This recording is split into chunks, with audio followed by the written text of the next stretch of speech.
Hey guys, let me show you how to make some healthy muffins. The first thing you're going to do is mix all the dry ingredients. You're going to mix the flour, the baking soda, the salt, and the cinnamon.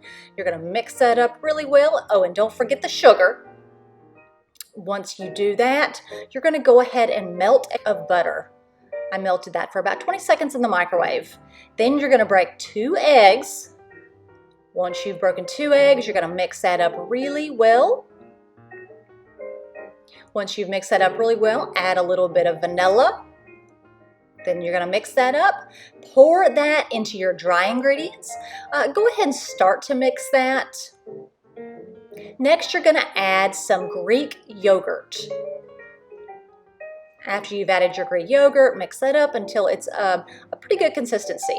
Next, you are going to get your juicer out. You're going to juice the apple, the carrot, and the zucchini.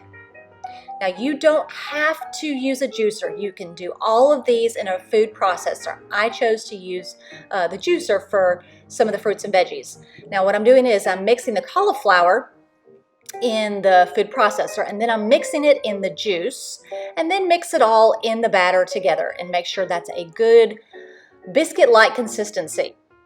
Next, I poured the batter into the juicing cup so I could easily pour that into the muffin trays.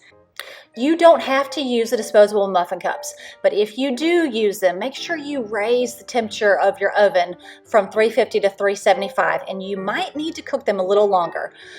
When you use a muffin cup, they're not going to rise as much as if you pour the batter directly into the muffin tray. Let them sit and cool for a few minutes, and then you're ready to enjoy. Now, this is what they're going to look like if you use the disposable muffin cups. If you decide not to use the muffin cups, this is what they'll look like, and they're going to rise just a little bit more. I hope you've learned how to make some quick and easy, delicious muffins with fruits and vegetables, especially for those picky eaters. Thanks for watching, guys. I hope you've enjoyed this video. Make sure to like and subscribe.